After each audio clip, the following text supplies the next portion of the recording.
우리는 바쁘게 움직일 수밖에 없습니다.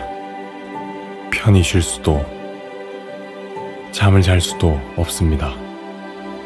그러나 내일을 함께 꿈꿀 수 있다는 사실 하나는 약속할 수 있습니다.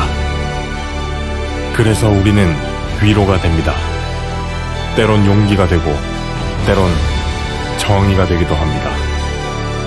오늘도 희망을 품고 나아갈 수 있도록 대한민국 국민 모두의 꿈을 지키는 우리는 당신의 벗입니다. 우리 공화당.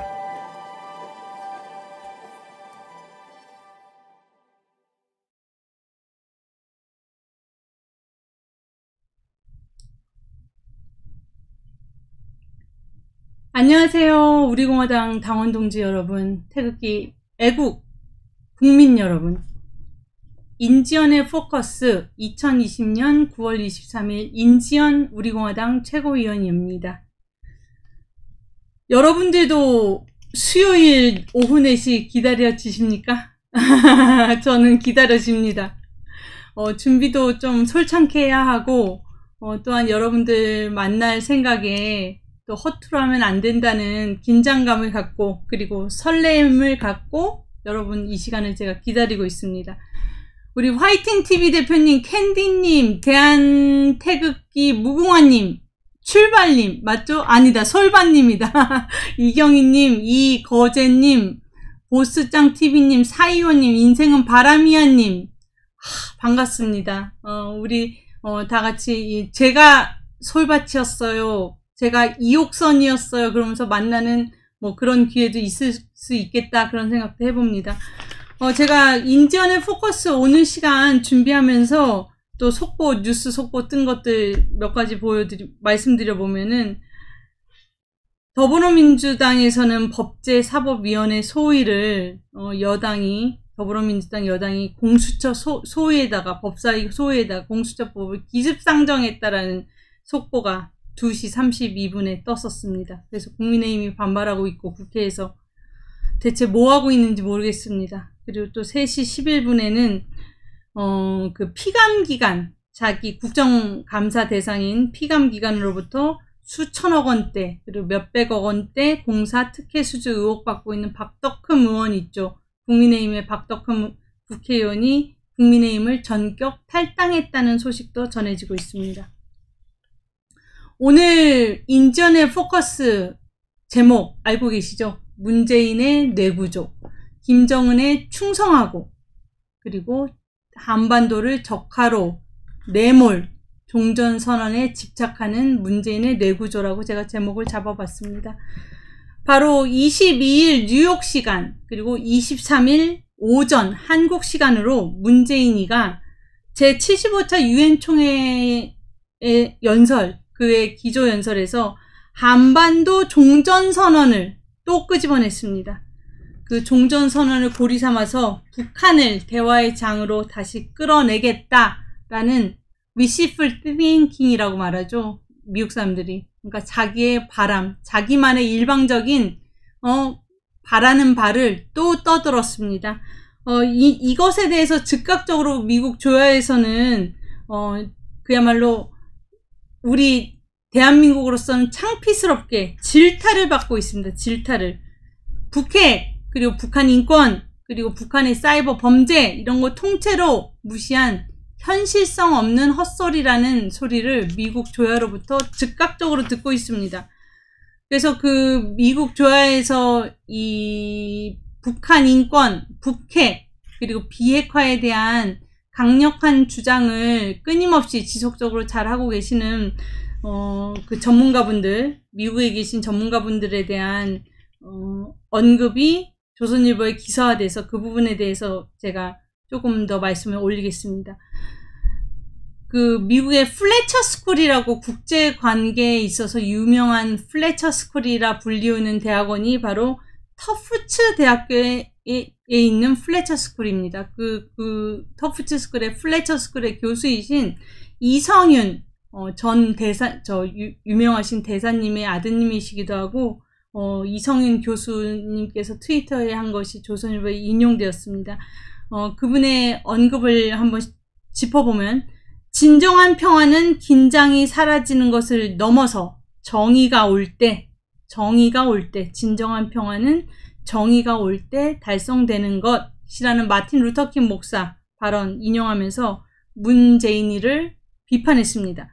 그러면서 이성윤 교수님의 그 말씀을 보면은, 북한은 injustice, 정의, 부정의 그 자체다. 그리고 대화를 위한 일시적인 긴장 해제가 아니라 북핵, 북한 인권, 사이버 문제들을 포괄하는 근본적인 해결책의 필요성이 필요하다. 이런 언급을 하셨습니다.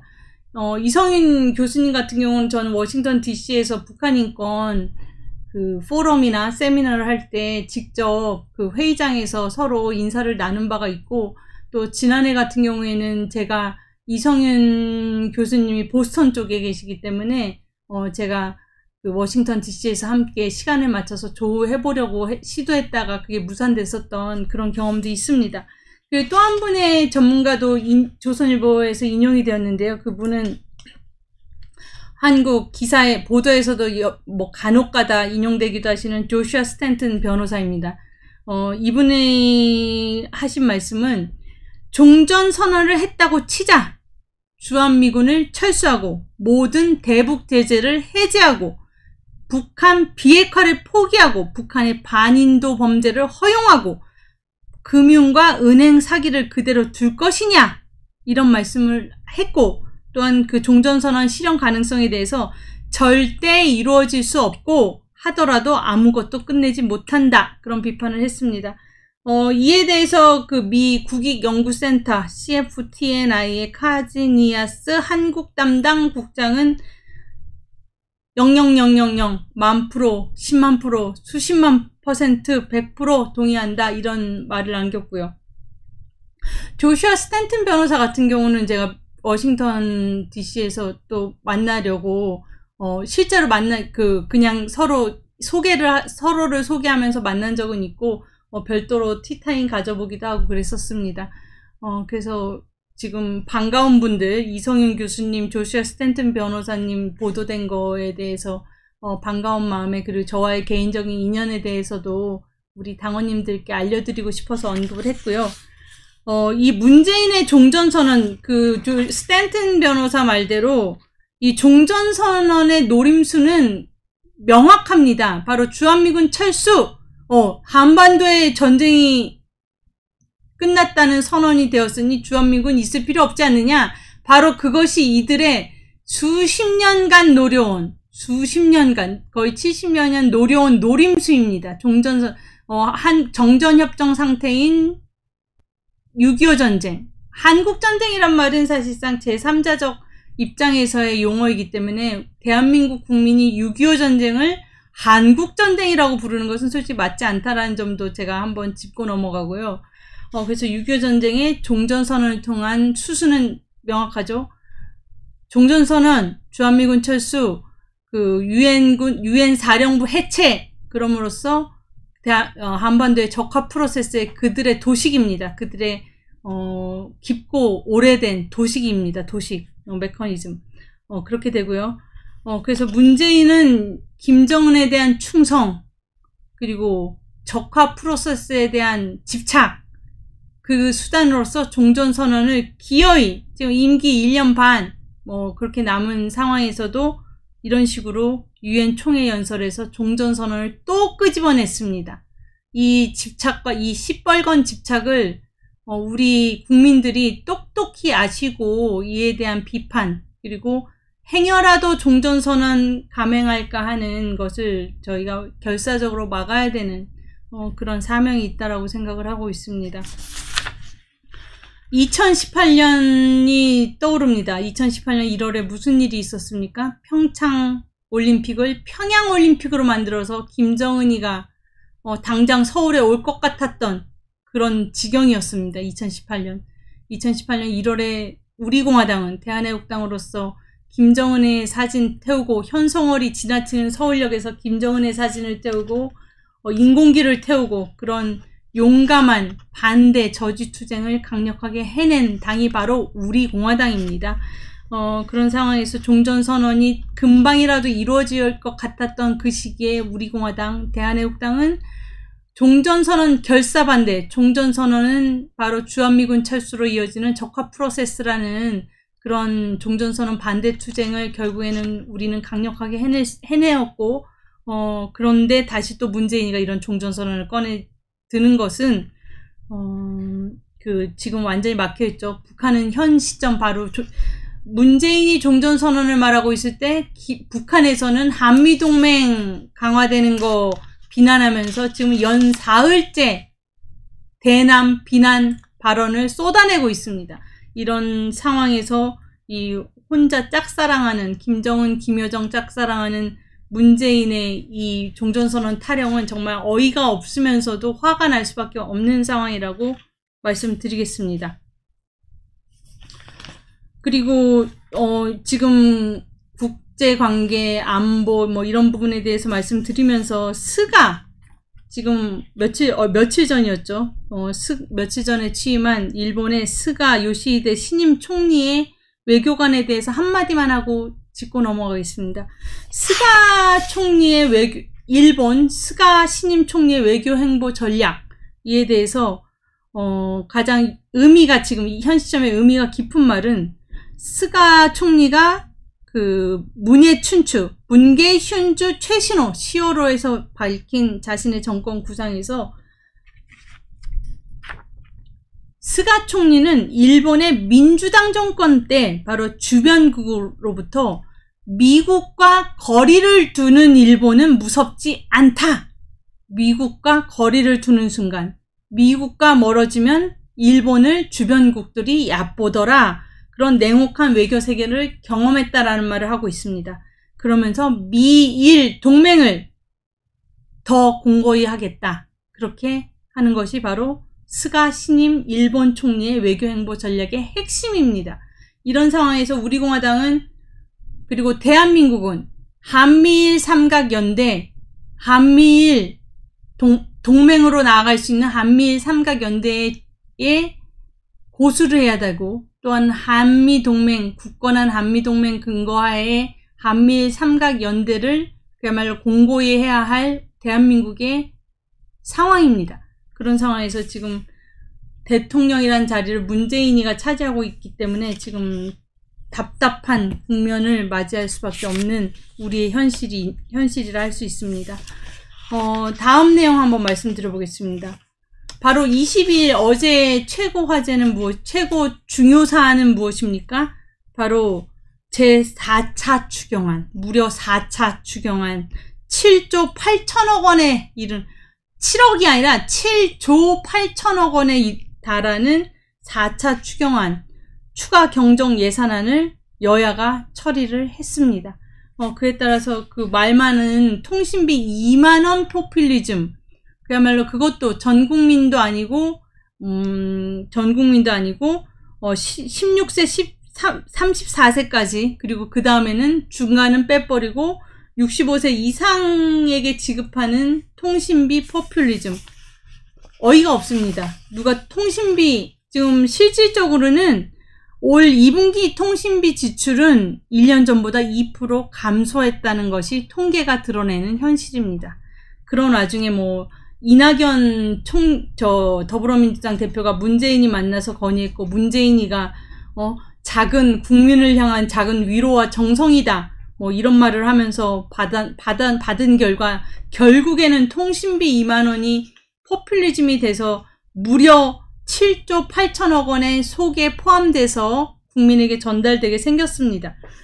사실상 이 통신사하고의 어떠한 그릇된 부적합한 무슨 어레인지먼트가 있는 게 아닌가, 그런 의심까지 들게 되는 상황입니다.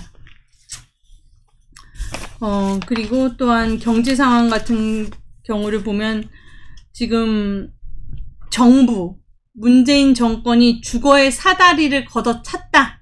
바로 6억 원 이하의 아파트 씨가 말랐습니다, 지금. 6억 원 이하, 6억 원도 적은 돈이 아닌데 6억 원 이하로 그야말로 서민층이 1인 가구나 서민층이 구매를 할 수 있는 지금 아파트가 없습니다. 없는 지경이 처해 있고, 종부세 내는 집 한 채, 1주택자는 2년, 문재인 정권 2년 사이에 2배로 늘은 것이 지금 현실입니다. 그런 상황에서 지금 또 더불어민주당이 추진하고 있는 게 있죠. 그들 이름, 명칭으로는 공정경제 3법. 그러나 실상은 기업규제 3법. 그리고 우리 공화당이 명명한 이름은 경제독재 3법. 바로 그 경제독재 3법에 대해서 22일 어저께 기업 측을 대변해서 박용만 대한상공회의소 회장이 여야 대표를 다 만났다고 하는데요.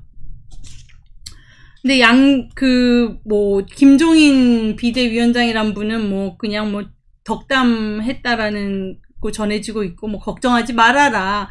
실질적으로 우리가 강력하게 막아주겠다라는 말 대신, 걱정하지 말아라. 잘 반영하겠다. 이런 정도로만 말이 전해지고 있습니다. 그리고 더불어민주당 같은 경우에는, 결국에는 통과시킬 거라는, 그들이 말하는 공정경제 3법, 그리고 실상은 경제독재 3법에 대해서 결국에는, 추진할 거라는 의사를 전했다고 합니다.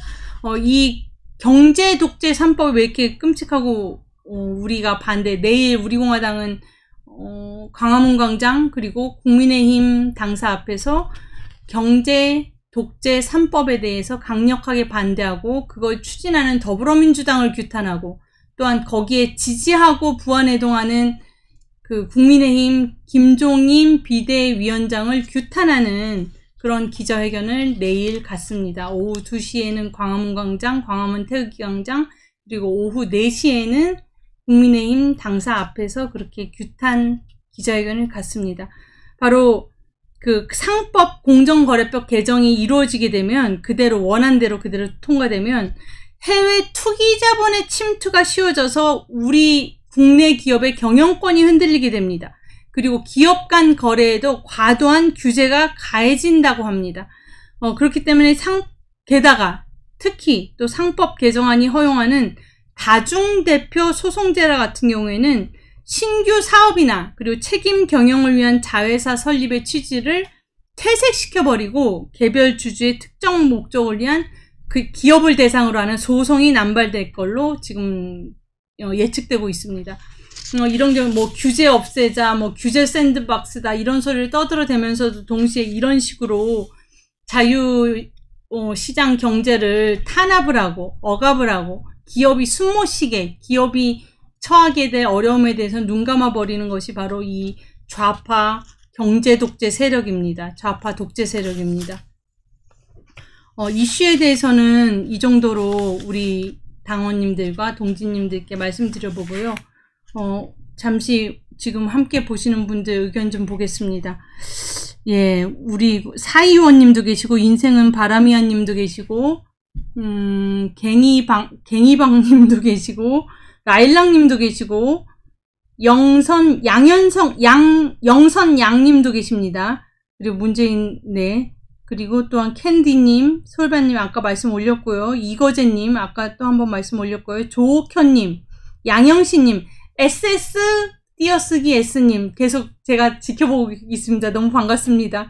그리고 또 지우개님도 너무 열심히 봐주시는 또 선생님이시죠. 당원님이시죠. 보수짱TV님, 여명구님, 그리고 우영무님도 계시고, 레몬님 반갑습니다. 정원철님 반갑습니다. 우리 서로 알고 계시죠? 그리고 진짜가 나타났다님, 우영무님, 김경도님, 자유진보 우파님, 안녕하세요. 네, 저도 안녕하세요. 김경도님 말씀드렸고, 차하나님도 계시고, 곰순이TV님도 계시고, 김홍범님도 계시고, 김크리스탈님. 야, 많이 너무 감사드립니다. 화면이 너무 뿌옇게 나오는데요. 제가 너무 많이 얼굴이 하얀 걸까요? 화면이 하얀 걸까요? 그런 의견도 있으십니다. 김금련님, 등불님, 데이지님, 예, 많은 분들 들어오셔서 너무 반갑고, 김채연님도 계십니다. SS님, 제가 외우고 있습니다. 지우개님이랑 최동아님, 네, 자꾸 봐주시길 바랍니다. 우리 공화당 라이브 유튜브 채널에 또 코너 속의 코너, 제가 정성껏 쓰는 매주 한 편씩 정성껏 우리 당원님들과 애국 국민들님을 위해서 고이 쓰는 인지연의 러브레터 코너 속의 코너 한번 낭독 드리겠습니다. 오늘이 6번째 편지입니다. 인지연의 러브레터 넘버 6. 오늘 영어로 시작해 보겠습니다. It is rather for us to be here, dedicated to the great task remaining before us, that this nation under God shall have a new birth of freedom, and that government of the people, by the people, for the people, shall not perish from the earth. 지금 뭐라고 했냐고요? 우리말 말씀드릴 것입니다. 우리는 여기 우리 앞에 놓인 위대한 책무에 헌신해야 합니다. 중략하고요. 하나님의 가호 아래 이 나라의 자유가 새롭게 탄생되게 해야 합니다. 그리고 국민의 정부, 국민에 의한 정부, 국민을 위한 정부가 이 땅에서 사라지지 않게 해야 합니다. 바로 이것은 1863년 11월 19일 오후 미국의 남북전쟁 당시 미국 펜실베이니아주 게티스버그에 있는 군 국립묘지에서 전한 연설의 마지막 부분입니다. 게티스버그 연설로 알려져 있습니다. 이것은 에이브러햄 링컨, 미국의 제16대 대통령, 그분의 임기는 1861년부터 1865년 단 4년이었습니다. 그분이 전한 게티스버그 연설의 마지막 부분의 핵심 내용입니다. 오늘 2020년 9월 23일 무려 157년 전에 미국 대통령이 한 말을 되새겨 봅니다. 국민에 의한 국민을 위한 정부란 말을 새겨봅니다. 2020년 9월 대한민국에서 우리 국민들께서는 현 정부 문재인 정권을 국민에 의한 국민을 위한 정부로 인식하고 계십니까? 아닙니다. 문재인 정권은 국민의 정부도 아니고 국민에 의한 정부도 아니고 국민을 위한 정부도 아닙니다. 촛불 폭도, 권력 찬탈 세력, 가짜 대통령, 드루킹 여론 조작 5구 대선 부정선거, 국민을 개돼지로 여기고 극소수의 집권 세력만을 위한 포퓰리즘 정책, 국민 혈세를 자신들의 쌈짓돈으로 써버리며 생색내는 문재인 정권은 국민의 정부가 아닙니다. 문재인은 어제 22일 국무회의에서 공동체의 안녕을 위태롭게 하고 이웃의 삶을 무너뜨리는 반사회적 범죄를 집회의 자유와 표현의 자유라는 이름으로 옹호해서는 안 됩니다. 우리 사회를 또다시 위험에 빠뜨린다면 어떤 관용도 기대할 수 없을 것입니다. 라는 말을 짓거렸습니다. 이게 무슨 말입니까? 10월 3일 개천절에 집회 신고를 한 애국 국민들을 향한 협박질입니다.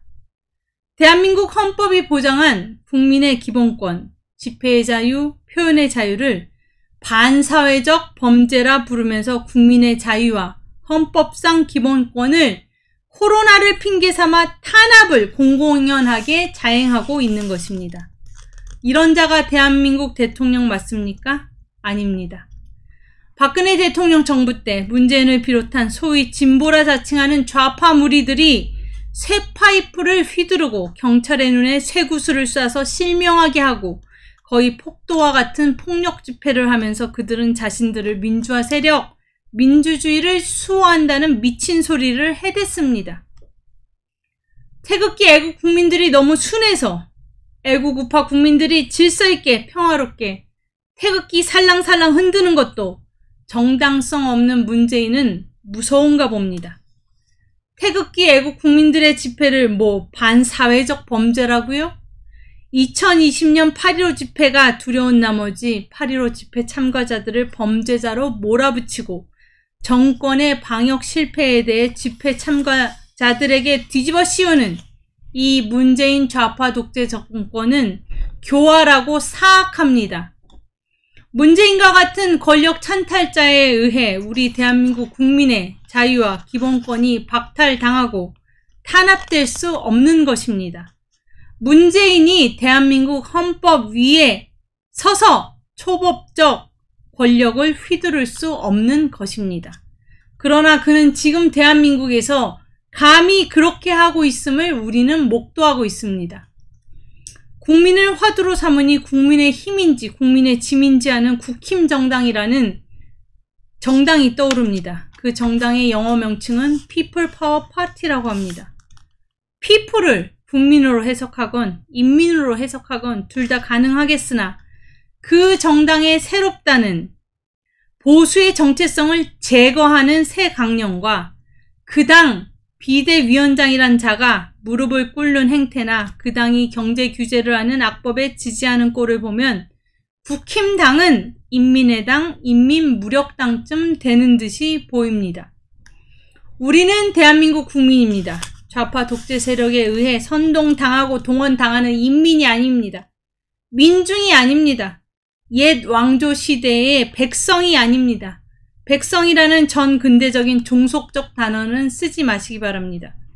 우리는 1948년 8월 15일 이승만 건국 대통령의 헌신으로 건국된 위대하고 자랑스러운 자유민주주의 시장경제 체제 국가 대한민국의 국민입니다.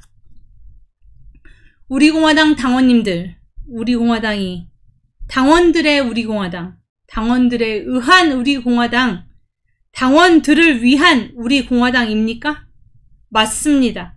우리공화당은 당원들에 의한 당원들을 위한 우리공화당입니다. 그리고 대한민국 국민입니다. 우리공화당은 진정으로 명실상부하게 당원들에 의한 당원들을 위한 정당으로 우뚝 서서 정당의 목표인 정권 창출까지 나아가야겠습니다. 그러기 위해서 우리 모두 한 명 한 명이 해나가야 할 일들과 각자가 자처해서 맡은 임무들이 막중합니다. 항상 제가 말씀드리듯이 나 한 명, 나 하나가 쓰러지면 우리 모두가 쓰러진다는 생각으로 각자의 소임에 충성해야 합니다. 우리 공화당의 최고위원으로서의 직무를 수행한 지도 3달째가 되어갑니다. 원내 정당에서 원외 정당으로의 변화, 힘을 내기 버거운 여러 상황들 속에서도 우리공화당 당원님들의 뜨거운 열정, 강력한 애국심, 행동하는 용기 덕분에 우리공화당은 지금 건재합니다. 보수우파, 애국우파 진영 내에서 40만 명이 넘는 조직적인 애국자들로 똘똘 뭉쳐있는 우리공화당과 같은 조직이 있습니까? 저는 보지 못했습니다. 우리 공화당은 이 러브레터를 듣고 계시는 대한민국 진짜 애국자, 우리공화당 당원님들 한 분 한 분을 가장 큰 자산으로 갖고 있는 강력한 정당입니다. 자신감을 가집시다. 용기를 가집시다. 희망과 비전을 일침합시다. 우리가 182번의 태극기 집회를 이어오며 해낸 문재인, 퇴진, 박근혜 대통령 탄핵무효 즉각 석방 투쟁, 그 투쟁을 가능하게 했던 우리의 인내와 끈기를 상실하지 않는다면 우리는 반드시 이깁니다. 흔들리지 마십시오. 울지 마십시오. 우리가 함께 흘린 땀과 피와 눈물과 그리고 웃음을 기억하십시오. 우리는 우리공화당 당원입니다. 우리는 대한민국 국민입니다. 함께 승리합시다. 우리가 이깁니다. 우리공화당 당원님들 존경합니다. 고맙습니다. 사랑합니다. 2020년 9월 23일 수요일 우리공화당 최고위원 인지연 올림. 우리 당원님들 제가 열심히 낭독을 올렸습니다. 우리공화당 대단합니다. 김홍범님, 자부심을 가지고 투쟁합시다. 김종대님, 인 최고위원님 잘 애청하고 있습니다. 건강하세요. 김리나님, 화이팅팅! 김순희님, 반갑습니다. 정재민님도 계시고요. 사이오님, 그렇죠. 남자 정재민님, 정확히 제가 알고 계신 분이죠. 백성에서 국민으로, 그렇죠. 왕조시대의 백성에서 대한민국 국민으로 아직도 그거 혼동하는 분들이 많습니다. 초심희망님, 우리 공화당 인지연 최고위원님 늘 수고 많습니다. 응원합니다. 함께 힘내주세요. 예, 여러분들의 이런 한 줄 한 줄의 말씀들, 우리 공화당 지도부, 그리고 제가 뭐 그냥 허투루 그냥 읽고 허투루 그냥, 네네네 하는 거 아닙니다. 결코 아닙니다. 이 한 줄의 말씀에서, 내가 쓰러지면 안 되지, 내가 힘을 내야지, 그런 힘을 내고 있다라는 점을 명확하게 우리 당원님들께, 그리고 우리 애국 보수파 애국 국민들께 말씀 올리는 바입니다. 딱 지금이 30분이 지난 시점인데 이제 마무리하겠습니다. 우리 공화당의 과제, 그리고 당면하고 있는 도전 여러 가지가 있습니다. 지금 이렇게 댓글도 달 줄 아시고 또 이렇게 유튜브에 참여할 줄 아시는 당원 동지 여러분, 애국 국민 여러분, 여러분 한 분 한 분이 정말 소중한 자산이고 인적 자산, 소중한 태극기 전사들이십니다. 공유하기, 우리공화당 라이브, 우리공화당의 유튜브 채널인 이 소중한 우리공화당 라이브 공유도 해주시고 구독도 해주시고 좋아요 많이 해주십시오. 또한 이런 유튜브 커뮤니티가 있듯이 또 우리공화당에는 공식 카페라는 카페 커뮤니티가 있습니다. 그 카페 커뮤니티가 얼마나 활발하고 얼마나 소중한 공간인지 모릅니다.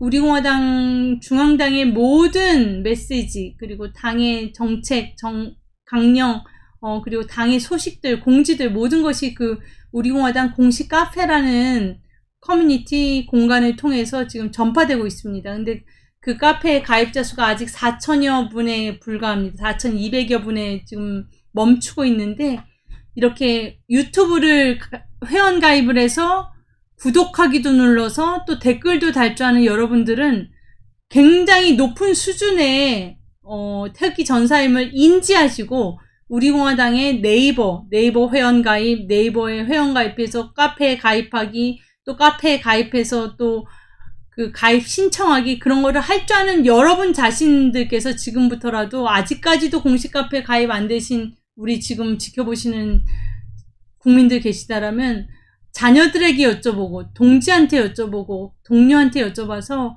우리공화당 공식 카페 10,000명 도달하고 우리공화당 유튜브, 우리공화당 라이브 10만 빨리 도달할 수 있도록 좀 도와주십시오. 이런 우리의 이 연대, 이런 유튜브 공간에서의 연대, 솔리데러티라고 그러죠. 연대, 그리고 공식 카페 공동체에서의 연대, 이런 연대 플랫폼을 강력하게 구축하는 것만이 우리가 승리할 수 있는 전략 중에 하나입니다. 여러분들 제가 지금 드린 말씀 그냥 그렇게 듣지 마시고 명심하셔서 실천으로 행동하는 태극기 전사 될 수 있도록, 모바일 전사, 사이버 전사, 온라인 인터넷 전사 되실 수 있도록 함께 해주시기를 간곡하게 부탁드려 봅니다. 오늘은 이것으로 인지연의 포커스, 33분의 인지연의 포커스 마치겠습니다. 아쉬우신 분들, 제가 아쉽다고 하시는 분들이 더 많아지시면 더 많이 오래오래 여러분들 지루하지 않을 수 있는 그런 콘텐츠로 또 여러분들 뵙겠습니다. 한 번 더 이 말 되풀이하겠습니다. 우리공화당 화이팅! 그리고 우리공화당 당원님들, 애국 우파 국민 여러분 존경합니다. 고맙습니다. 그리고 사랑합니다. 네. 우리는 바쁘게 움직일 수밖에 없습니다. 편히 쉴 수도, 잠을 잘 수도 없습니다. 그러나 내일을 함께 꿈꿀 수 있다는 사실 하나는 약속할 수 있습니다. 그래서 우리는 위로가 됩니다. 때론 용기가 되고 때론 정의가 되기도 합니다. 오늘도 희망을 품고 나아갈 수 있도록 대한민국 국민 모두의 꿈을 지키는 우리는 당신의 벗입니다. 우리 공화당.